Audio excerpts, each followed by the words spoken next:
Krusche. I'm the Manager of Information Records. Today we're here to talk to you about the Records for Better Business program, which is our current records management strategy. And there are so many faces in this audience that I know it's crazy how we all know each other as records managers, isn't it? So I want to start by giving you a bit of an overview of the department's environment to give you an understanding of the challenges we face in rather large, complex departments.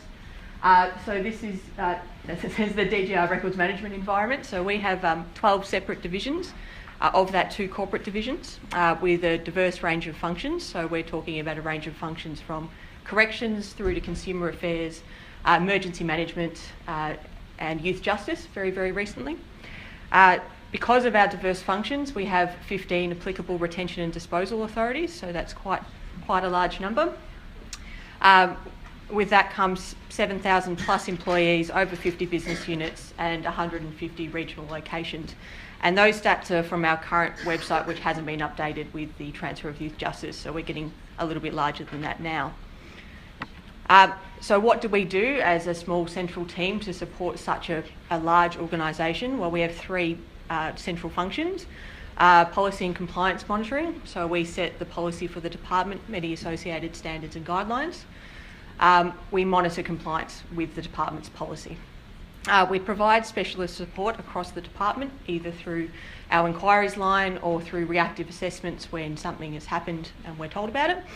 And we also run what we call the Records Liaison Officer Network. So that's each business unit has a nominated representative and we provide training and support for them in an attempt to embed records management knowledge within each business unit.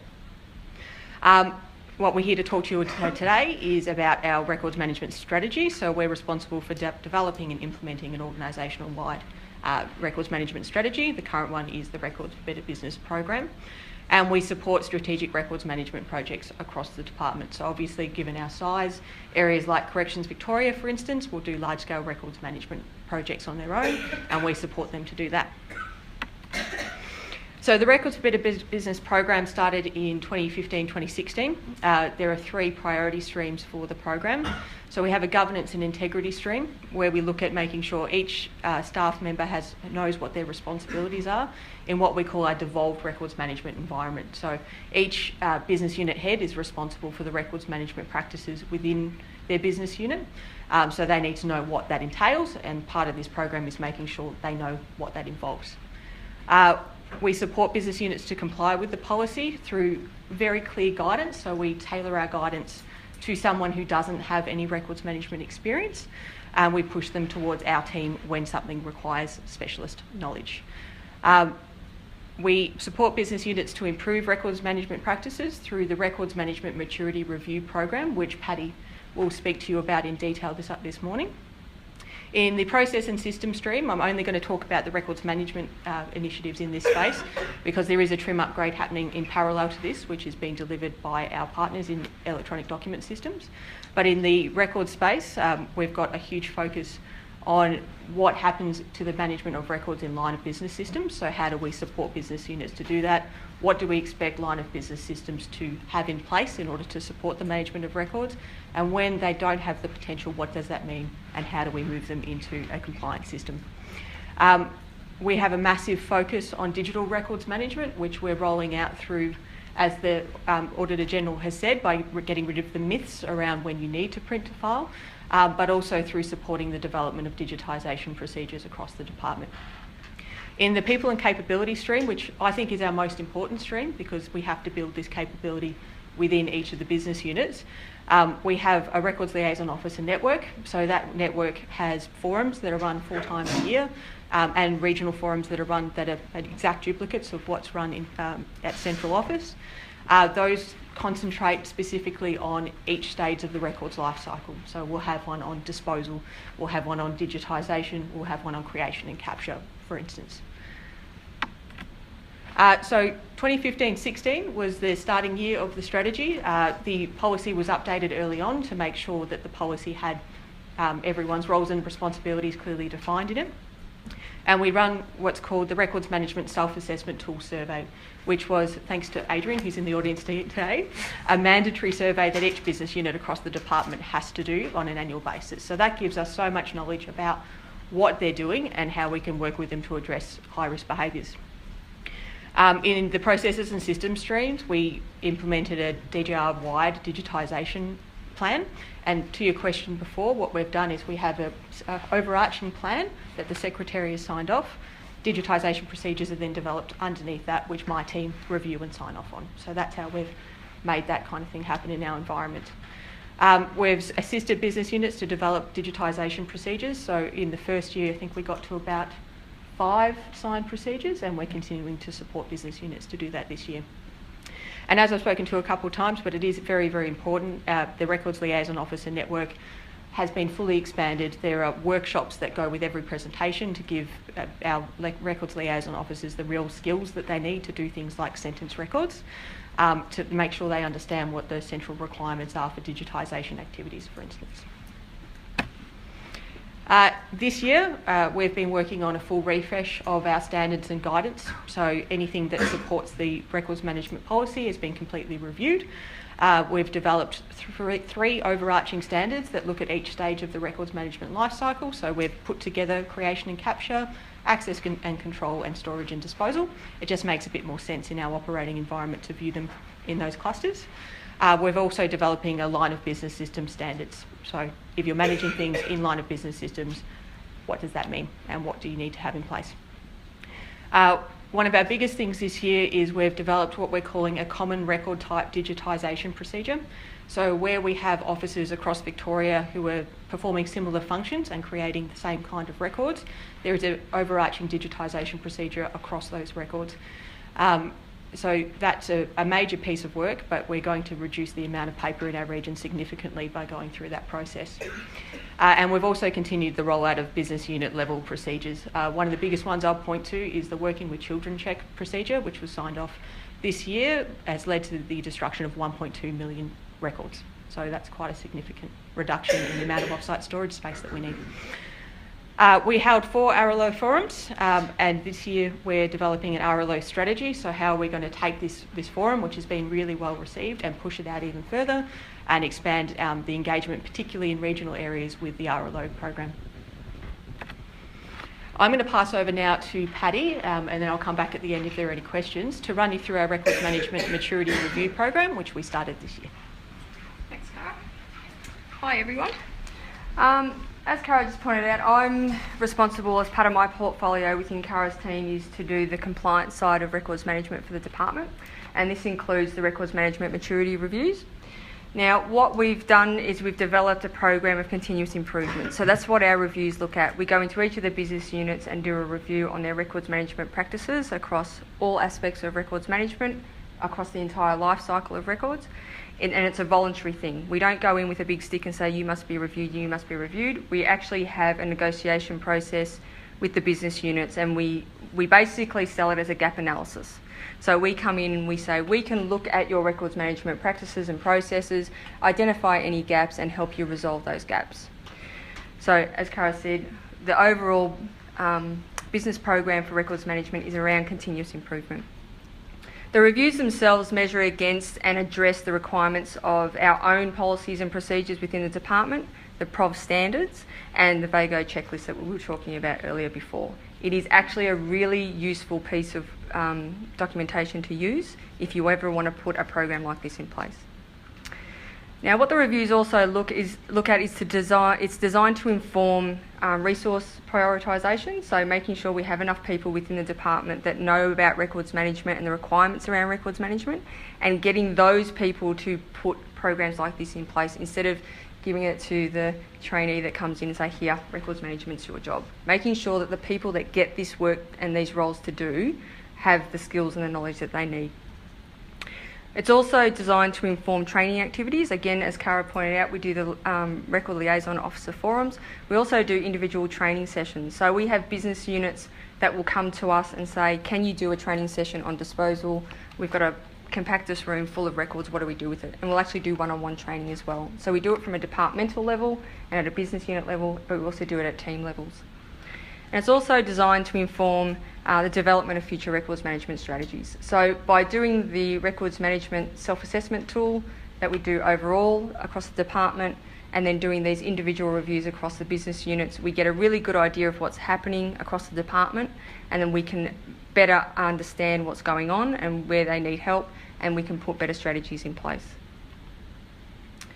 The reviews themselves actually cover 6 key areas, and the focus and the scope of our reviews are these that we're going to go through in just a moment.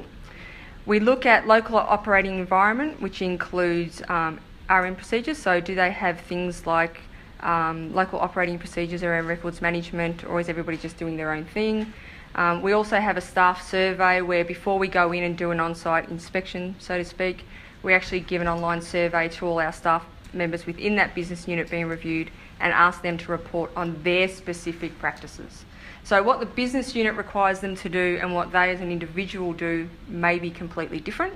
So we get them to fill out a very small, short 5 to 10 minute survey that asks them about what they as an individual do. So then when we go on site and we look at their storage spaces and we ask questions of management and we look at their operating procedures and all those kinds of things, we can bring in all that data together and get a really good idea of what the business unit's doing and why they're doing it and where they need help, if at all. We also look at creation and capture, what systems they're using. We use TRIM in the department, but there's a lot of business areas that use various line of business systems because of the nature of what they do. So we look at where they're capturing their information and why. And we also do assessment of paper record usage. So again, as Cara said, are they printing to file? Is it all digitised? How are they dealing with that sort of stuff? We also look at access and control around system suitability reviews and audit control and security assessments. Who's got access to what? Should they have access? Is it being monitored? Who's accessing what? And we look at TRIM usage review, of course, because we want to encourage everyone to use our systems. We look at storage. So again, we do an on-site inspection. We actually go in and look, where do you put your physical records? You'll be surprised, or maybe you won't, being where you work, where people put physical records, under desks, under stairs, in cupboards. They're all over the place. So we look at where they put them. Are they suitable for those records? Do they meet the requirements and the standards? We do an analysis of central storage holdings. So our archive and mail services team provides us with a rundown of what kind of holdings each business unit has in secondary storage and in central storage here on level 29. And so they give us a rundown. That gives us an idea of what kind of disposal activities the business unit is doing. Have they never done a disposal activity? Is everything on site, as we said, shoved in all the different corners? Are they actively putting stuff in secondary storage and sentencing and labelling appropriately? An analysis of on-site storage holdings. So we do both. And we've also done a analysis of the entire department and what kind of holdings they've had just recently. So, but in the reviews, we do unit by unit. Looking at disposal, again, do they do disposal activities altogether? Some business units don't, and they put their hand up and say, we don't do that, it's not business as usual, it's not a priority. And we're aware of those kind of things, as you guys would be aware too. So we're looking at that kind of stuff. We're also looking at permanent records. Do they even know if they're dealing with permanent records? Some business units may not. So we're looking at how do they identify what they're holding on to, and if they are permanent, are they taking necessary actions to make sure they get over to PROV. Now we've got digitisation as a separate little measure here, while we would normally capture that into creation and capture topic, but we look at that again because, as Cara said, we're doing a focus on digitisation, so we've put it as a separate topic. But of course, you can always put it in creation and capture. Those 6 key areas that we just went through are all given a maturity review, which is based on PROV's IM3. So we've taken that and we've aligned it with that. And in assessing each of those 6 criteria and those 6 areas, we provide each business unit with recommendations and considerations to improve records management, particularly where there's an actual risk identified or where there's a potential risk identified. Now, it's very important to note that we have recommendations and considerations. Now, what we've put in place in our program is that if there is something that's specifically non-compliant, so to speak, with the standards, we would consider recommendations for them to fix that area of practice, whereas considerations are they might already have things in place and everything might be okay, but it might have a high risk level. So they might meet the standards and that might be okay, but the actual practice needs a bit of tweaking to bring their risk levels down. So anything that's a recommendation, they're asked to fix immediately. We have a 3, 6 and 12-month period that they can fix certain things within, and we agree on those timeframes. And the considerations are, they're just there for them to consider if they want to lower their risk ratings. We put it all together in a report for the business unit head, being the director or executive director, and it is a very succinct and to the point report, and it's deliberately so. It basically says, this is what we measured, this is why we measured, this is what we found, this is your recommendation, and if there's a consideration, here's your consideration. It's basically very short, sharp, to the point paragraphs, and it's designed like that so that we are making sure we can give them areas that are achievable to rectify. We don't want to have a 45-page report where they've got to sit through it and spend 12 months, 24 months trying to work out what they need to fix. It's very succinct to the point. You need to fix ABC, and it's designed to target a particular audience. In doing our reviews, we've actually piloted it. So we sat down and we took all our procedures and all our policies and the VAGO checklist and all the standards, and we designed a set of criteria that we measure all the business units against. And before we started to roll that out to every area within the department, we decided to pilot it. So what we did is we had one of the business areas put their hand up and said, yep, come and do a review on us, and we reviewed them as a pilot program. So with the criteria that we put together, we basically use that pilot to make sure that the questions that we're asking are actually going to add value to the work that we're doing. I can't stress that enough. If you're going to put a program like this together, you need to make sure that what you're asking, what you're measuring, what you're hoping to gain from it is actually going to work. You can go out and you can have a set of 400 criteria and do that for 12 months and roll through all your business areas and still at the end of it have no valuable information. So we did that. Cara and I went off and we did the review, and we did it as a pilot, and we reviewed our criteria and found that some of the criteria we didn't even need to ask because it was covered in a previous section that we'd covered. We duplicated questions. We found that the information we were getting wasn't actually valuable. We couldn't actually get anything out of it. So our criteria actually started to become even more focused. Very important. You don't want to go and do a whole heap of work and find that you've wasted your time. In doing the pilot, we treated it like a normal everyday review. So we did up our report and we provided recommendations and considerations for each area. Again, we give them 3, 6 and 12 months to agree on a time frame that they're going to fix those particular things within. And some of the criteria, they say, for example, we're given 6 months to fix, they've actually already fixed it. So we've already got at least 3 recommendations within this initial pilot that they've already fixed. Again, we agree timelines with them. At the back of the report, there's an action plan that actually highlights all the recommendations. They put in a time frame of when they're going to fix it and how they're going to fix it, and the business unit head will actually sign off on it. So there's a bit of accountability there too. The timeframes that we give them are actually based on risk and the impact on the business. So obviously if we find something that's significant and major, we'd obviously want that fixed quite quickly. But we also got to factor in the work and the amount of work and the resources that need to be brought about to fix those things. So if it's a big issue with the line of business system, well, they can't be fixed overnight, but we want to also make sure that the risks are identified quite quickly. So it's all negotiated and agreed upon. The difference between the review that we're doing and any other kind of review or audit is that, as the Auditor General said before, quite often auditors go in, they tell you what's wrong with it, and they walk away and make you fix it.